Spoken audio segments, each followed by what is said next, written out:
want to work, finance industry में काम करना है, you have to do CFA. No other course is needed. MBA would be needed because it's a requirement for investment banking industry. कि यहाँ पर आपको ये MBA होना ही होगा. Then only you can work in this. Then only you're applicable for this particular profile. So one last from this section of the topic is, do you think that CFA gives you an upper edge to leave India? Because there are a lot of people who want to get out of India, and CFA is a globally recognized. Absolute misconception है ये. Okay.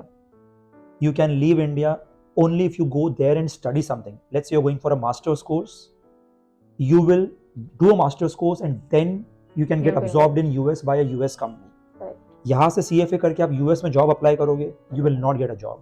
You won't. Difficult है. Now you will say, sir, मेरा एक relative है, मेरा एक friend है, वो गया है CFA करके. That's one in lakh, 1 in 100,000 example है वो. Very few examples. So I don't go by extreme scenarios. In general, impossible. Impossible to do CFA and undergrad from India and land up a job in US. Difficult. Even Asian countries, does that count for that? Yeah, difficult. Absolutely difficult. Because there are many candidates who are studying there. Why would they come and prefer to hire from an Indian college? Correct. Indian candidate. They will directly go to their own campus placements. Correct. So in the start or somewhere in the middle of the conversation, actually, you also mentioned that, CFA equips you with tools that are not only for the finance industry, otherwise also. Yes. And we are seeing a lot of non-conventional careers, one of which even I am doing. I'm not working in an investment bank. Even I would say teaching is not a conventional job that you would expect after CFA. Correct. So what is your take on this? Do you think that people doing CFA are slowly tilting towards a non-conventional side? Or do you think that no, they're still wanting only that conventional thing? What is your take on the overall physicality of this? This, I would say, very simple answer to this question is, market में नौकरी जिधर होगी सब लोग वहीं पर job करेंगे. Educational qualification gives you tools to develop your mind, to broaden your horizon, and to think analytically. That's what this course is about. अभी analytical reasoning आप किधर भी apply करो, it is going to help you always. Conventional job is, what is conventional job? Working in finance industry is not a conventional job. I would say वो time पे market में jobs available थे finance industry में. That's the reason people started doing CFA. But don't look at it from that perspective. CFA as a course equips you with analytical mind. That is what matters, and that is going to be helpful in any industry, any profile which is any profile wherever you are working, because that's something which is required everywhere. Analytical thinking, reasoning, logical reasoning important है. तो वो तुमको CFA course equip कर रहा है. When you ask this question ki people are going in different fields, I don't have the data to comment on that, but if you're saying might be that is the case, so to answer to that question is, the reason is not because they want to go there. The reason is because there is a demand there, and wherever there is a demand, you get paid, rewarded for that. Why not go there? Right. Why not? Right. Okay, so now coming to basic questions most generally asked. This is something that I usually don't like to say, but since it is asked, I will also see your perspective. Which level, according to you, in CFA is the toughest and why? So I would say all three levels are equally difficult. I would say level 3 is the easiest of all three levels. Reason being, they know the story. Yeah, the reason being, level 1, you don't have any idea how this course is. You have not appeared for this kind of exam before in your career. So that is one difficulty in level 1. Level 3, why it is easy? Because you know how to study for CFA, and content is very less. Very, very less content in level 3. Like if I give you a perspective, level 1 mein there are 90 chapters, approximately 90 chapters.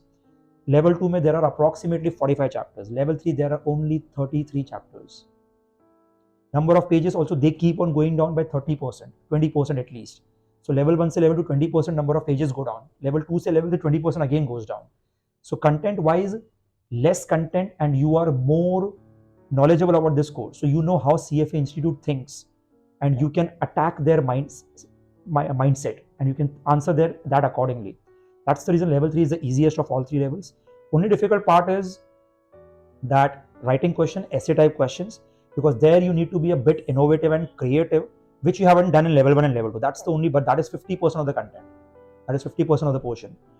So, but baki ka 50% you are master at it. You have been doing it since last 2 years. Right. So level 3 is the easiest. Level 2 a bit difficult, I would say. Level 2 a bit difficult. Reason being, level 1 में काफी सारे candidates already filter हो चुके हैं. Level 1 का passing percentage is the lowest. As of now it was 35%. So 100 में से 35 बचे हैं खाली. अब वो 35 सबके सब अच्छे हैं. और लेवल 2 का कंटेंट थोड़ा सा डिफिकल्ट है because it is a essay based question. So content difficult है थोड़ा, और एक क्वेश्चन लेंदी होता है, और हर एक क्वेश्चन में बहुत सारे कंसेप्ट साथ में टेस्ट होते हैं. So many concepts are tested together in one question, and the difficult part is everyone is smart. So you have to compete only with a smarter pool of candidates, which makes that exam more difficult. And the passing percentage is not as high as level 3.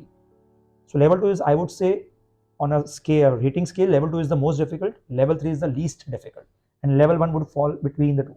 And yet we haven't cleared level 3, guys.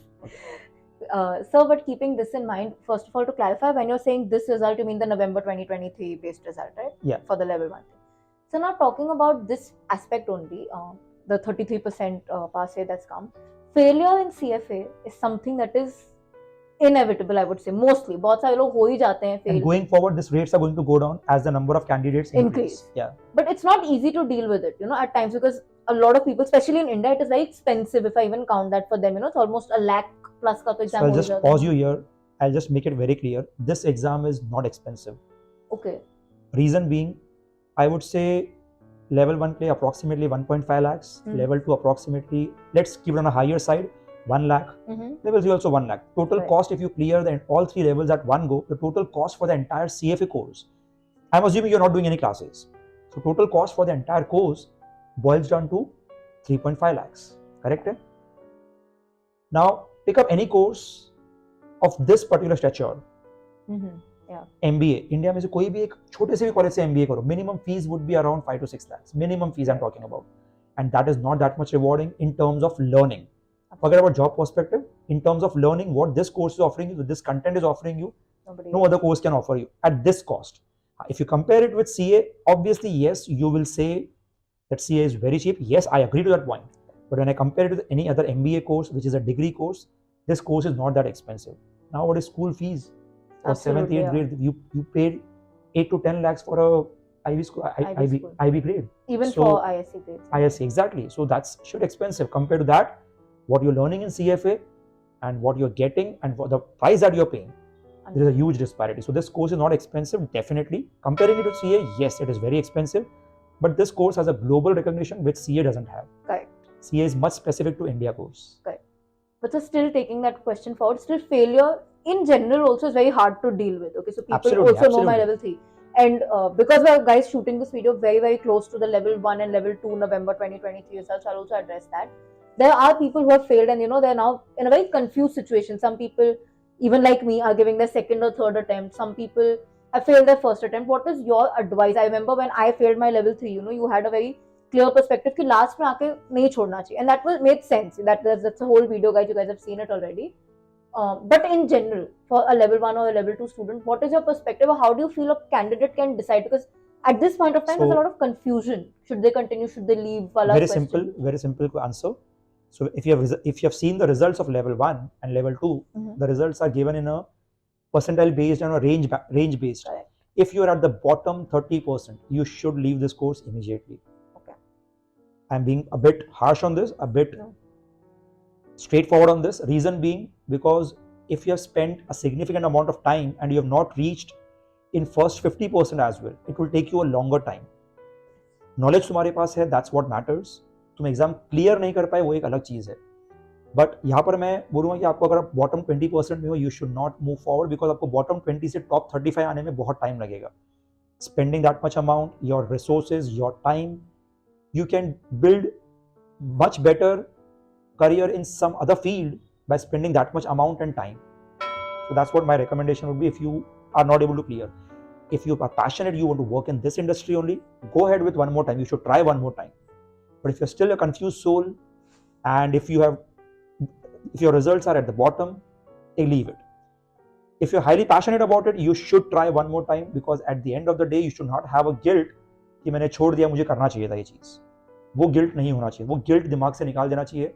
इसके लिए एक और बार try करना जरूरी है. But if you are only passionate about this industry and this course, if you very much close to the passing line, minimum passing score, MPS के बहुत पास में हो, you should give one attempt. whether you're passionate or not passionate, you should try one more time, definitely. And this result, failure is not a failure. Giving this exam itself is a huge task. समझ में आ रहा है? काफ़ी लोग तो डर के ये एग्ज़ाम देते ही नहीं है, बोलते हैं ये एग्ज़ाम इतना हेवी है, इतना एक्सपेंसिव है और इतना ज़्यादा पढ़ना पड़ेगा. People don't even appear for this exam. You are being more courageous to appear for this exam. So that's something which I feel is very positive from that. And the learning from this course, learning from this particular exam, even if you fail this exam, what I feel is the most important learning is, last के 3 महीने में हमने पढ़ाई करते वक्त हमारा schedule देखा. We started looking at the watch कि मुझे ये टाइम पे पढ़ने बैठना है, ठीक है. डिसिप्लिन, फोकस, तुमने वो डेवलप किया है, and that is no one can take it away from you. No one can take that away from you. So I think that those learnings are small things which many people don't focus at, but I feel that is very very important. That's the most important learning. कि मैं last 3 महीने में मेरे दोस्तों के साथ movie देखने नहीं गया. I was in my room only studying CFA. Dedication, focus, time management. घड़ी देखना सीख गए यार हम लोग वापस से, वरना हम लोग 12th के बाद 10th के बाद हम पढ़ना छोड़ देते हैं इंडिया में. Many people they stop studying after 10th grade, but I feel after entering into this course you again get into that groove of studying, discipline, focus, and that's what is your learning. So don't take that as a failure. I would say any step taken towards CFA is a courageous step. Appearing for the exam is courageous, and giving this exam is a bold decision. So don't demotivate or don't get demotivated or demean yourself by asking this question. I failed this exam. अरे 65% fail होते हैं यार. You are amongst the majority. Right. And even I think for the ones who pass the level 1, while we are very proud of you, like I always say, घमंड मत ले लेना उसका अपने head पे, because like sir said, this exam has to teach you humility, discipline, dedication. So that was just an additional point. So taking away the bias that you're a CFA coach, a few questions from this angle. How important do you think is coaching for passing the exam? Like, do you think people can pass without coaching? Absolutely. It's possible, right? So coaching is not necessary. Like I would say, when I did my CFA, I was an engineer. I did it on my own. तो ऐसा नहीं है कि coaching necessary है. करोगे advantageous है. Reason because it is getting more competitive now. Second thing is it is required for more for people जिसने पढ़ना छोड़ दिया है, बहुत टाइम से पढ़ाई नहीं किया है. They lack discipline and they cannot decode the stuff on their own, because language in the CFA books is slightly complicated. Right. So from that perspective, coaching is needed. But is it a requirement? I would say an absolute no. It's not a requirement. It's not a requirement. It's a convenience. It's a convenience, and you're paying a price for that convenience, so that you don't want to, you want to be confident before the exam, and you want to be sure whether you're moving in right direction, and you get that commitment from your sir कि पढ़ना पड़ेगा, बिना पढ़े पास नहीं होगा. So motivation, commitment, decoding difficult sums, for those things coaching is required. But is it a must? I would say a no. It's not a must. You take it, it's beneficial, but not a requirement. Fair. And how do you think one should decide who to go to? I mean, today in India alone, I count, we have so many people, including you. But how would you say that, how does one decide that who should I go to? Simple answer. Very simple answer. Take a session with 3-4 faculties that you have shortlisted. Take a session with those guys. Try to see तुम्हारा comfort zone किधर आ रहा है. Teaching खाली important नहीं है. तुम अपने sir के साथ कनेक्ट कर पा रहे हो, yes or no. उनकी लैंग्वेज समझ पा रहे हो, yes or no. एंड तुम उसको, वो सर तुम्हारे लिए अप्रोचेबल है या नहीं है, वो सबसे ज़्यादा इंपॉर्टेंट है. And if you are not able to develop that connect, don't go there. So I am not saying come to me, I am not saying go to XYZ. Try 3-4 things, 3-4 at least try करना चाहिए. And come to a person where you feel the most confident and most comfortable. That's very important, because coaching is not only about learning from a sir, it's also about developing a relationship between the sir and the student. A mentor relationship. Yeah, exactly. So taking one line from what you said and deviating to a slightly personal point, because a lot of people do ask this also. जैसे आपने बोला, I'm not saying come to me, which is correct. Obviously, the answer was that. But you generally also do not market yourself as compared to, some of your competitors. Will not take names here. But I would say, and people agree, because a lot of people, that's why I said in the very start that you're very high on demand. I've not seen your material online. Is this a conscious decision? Why are you not, in today's competitive world? Like in this building itself, if we compare, there are other professors as well. But why are you not marketing yourself or putting yourself out there, when people who are a part of your class, including myself, have always vouched for how good you are? Then why is that hesitance? Yeah, so first thing is, it's a professional services industry. Have you seen a doctor doing a marketing for himself? He will never do that. Have you seen a CA doing a marketing for himself? No. It's a professional services industry. It is something which comes from word of mouth. Correct. So if a student is happy with me, he will get me another student. If a teacher or a doctor or a CA or a lawyer, have you seen a lawyer doing an advertisement, come to my law firm? He will never do that. That's a simple answer.